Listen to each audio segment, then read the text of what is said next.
Hello hi അസ്സലാമു അലൈക്കും. അപ്പോൾ എല്ലാവർക്കും സുഖം തന്നെയല്ലേ?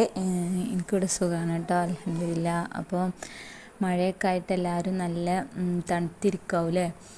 അപ്പോൾ ഞാൻ ഇന്നത്തെ വീഡിയോ എന്ന് പറയുന്നത് ഇതുപോലെ നല്ല അടിപൊളി ഹോൾസൊക്കെ ഉള്ള അടിപൊളി വെള്ളയപ്പം ചുടുന്ന മാവ് എങ്ങനെ റെഡിയാക്കാമെന്നുള്ള വീഡിയോ ആണ് കേട്ടോ.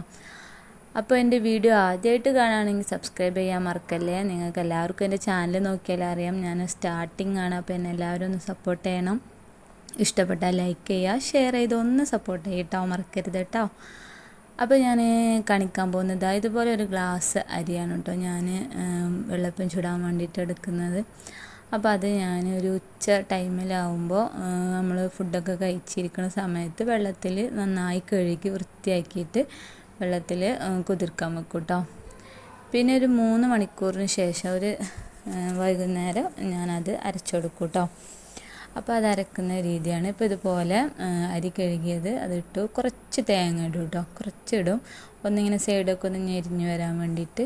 പിന്നെ അതുപോലെ ചോറിടും. ചോറ് ഞാൻ ഈ ഗ്ലാസ്സിന് ഒരു 1/2 ഗ്ലാസ്സോളം ഉണ്ട് കേട്ടോ ചോറ് എടുത്തത്.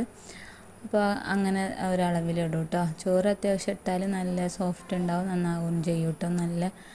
അപ്പോൾ ചോറൊരു ആ ഗ്ലാസ്സിൻ്റെ ഒരു 1/2 ഗ്ലാസ്സോളം ചോറിട്ടു കേട്ടോ. പിന്നെ വെള്ളം അതുപോലെ തന്നെ ഒരു 1/2 ഗ്ലാസ് വെള്ളം ഒഴിച്ചിട്ടുണ്ട് കേട്ടോ ഞാൻ അരി എടുത്ത ഗ്ലാസ്സിന്. പിന്നെ ഒരു നുള്ള് പഞ്ചസാര ഇട്ടു കേട്ടോ. അത് നമുക്ക് പിന്നെ ഈ കറിയൊന്നും ഇല്ലാതെ കഴിക്കുകയാണെങ്കിലും അപ്പം നല്ലൊരു മധുരമൊക്കെ തോന്നും കട്ടൻ ചായൻ്റെ കൂടെ കഴിക്കാനൊക്കെ. അപ്പോൾ ഇത് അരച്ചെടുത്തിട്ടുണ്ട് കേട്ടോ. അപ്പോൾ ഇതുപോലത്തെ കൺസിസ്റ്റൻസി ആവണം, കുറച്ച് ലൂസിലാവണം കേട്ടോ. അപ്പോൾ നമ്മൾ മിക്സിയൊക്കെ ഒന്ന് കഴുകി അതിലോട്ട് ഒഴിക്കുക. നല്ല ലൂസാവും ചെയ്യരുത്, ഒരു പാകത്തെ കൺസിസ്റ്റൻസിയിൽ ഇതാക്കിയെടുക്കട്ടോ. അപ്പോൾ അങ്ങനെ നമ്മുടെ മാവ് അരച്ച് ഇതുപോലെ ചെയ്യുമ്പോൾ വെള്ളം കൂടി പോകരുത് കേട്ടോ. മിക്സിയൊക്കെ ഒന്ന് ചുറ്റി ഒഴിക്കുമ്പോൾ ഒരു പാകത്തിനാവണം, എന്നാൽ ടൈറ്റില്ല. ദോശമാവിൻ്റെ ലേറെ ലൂസായിട്ട് വേണം കേട്ടോ ഈ മാവ്. ഇത് ഞാൻ കാണിച്ചു തരാം. ഇതുപോലെ കാണുന്ന വീഡിയോയിൽ കാണുമ്പോൾ മനസ്സിലാവുണ്ടല്ലോ, ഇത് ഒഴിക്കുമ്പോൾ കണ്ടോ ഇങ്ങനൊരു ഇതിലായിരിക്കണം കേട്ടോ. അപ്പോൾ ഇങ്ങനെ നമ്മുടെ മാവ് റെഡിയാക്കിയതിന് ശേഷം ഇപ്പോൾ മഴയും തണുപ്പൊക്കെ ആയതുകൊണ്ട് നമുക്ക് മാവൊക്കെ പൊങ്ങി കിട്ടാനൊക്കെ കുറച്ച് ബുദ്ധിമുട്ടാണ്. അപ്പോൾ ഒരു ഐഡിയ ഉണ്ട് കേട്ടോ, ഞാൻ എൻ്റെ ഷോർട്സിൽ കാണിച്ചിരുന്നു. ഇതുപോലെ റൈസ് കുക്കർ ഉള്ളവർ നമ്മൾ അരച്ച മാവിനെ ഇതുപോലെ റൈസ് കുക്കറിൽ ഇറക്കി വെക്കുക കേട്ടോ.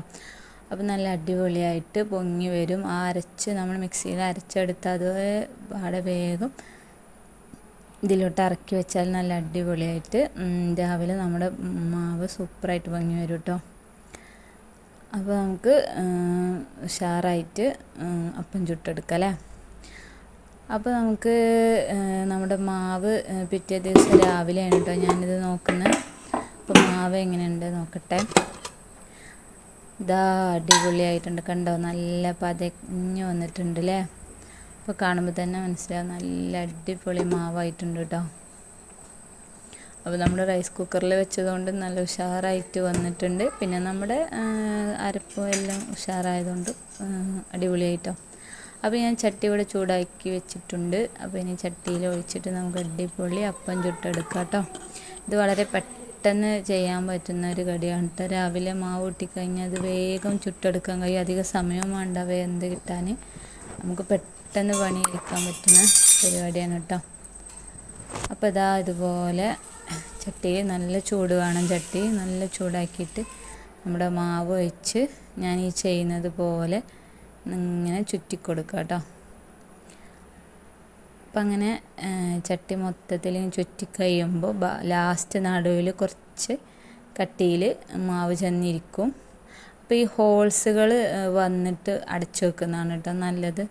അപ്പോൾ നമ്മളിങ്ങനെ നല്ല ചൂടിൽ വയ്ക്കുമ്പോൾ കാണാം നമുക്ക് അതുപോലെ ഹോൾസുകൾ ഇങ്ങനെ ഉണ്ടായിക്കൊണ്ടിരിക്കും കേട്ടോ. അപ്പോൾ ഈ ഹോൾസൊക്കെ ഒന്ന് വന്ന് കണ്ട നടുഭാഗത്ത് കുറച്ച് കട്ടിയിൽ വന്നിരിക്കും. അപ്പോൾ ഒന്ന് അടച്ചു വെച്ച് കുറച്ച് നേരം ഒന്നും കൂടി വേവിച്ചെടുക്കാം കേട്ടോ. അപ്പോൾ കൂട്ടുകാരെ നമ്മുടെ അപ്പം അടിപൊളിയായിട്ട് ഞാൻ ഒരുപാട് ചുട്ടെടുത്തു കേട്ടോ. ഫുൾ മാവും ചുട്ടെടുത്തു. അപ്പോൾ എല്ലാവർക്കും ഇഷ്ടമായി വിചാരിക്കുന്നു. Okay, bye bye.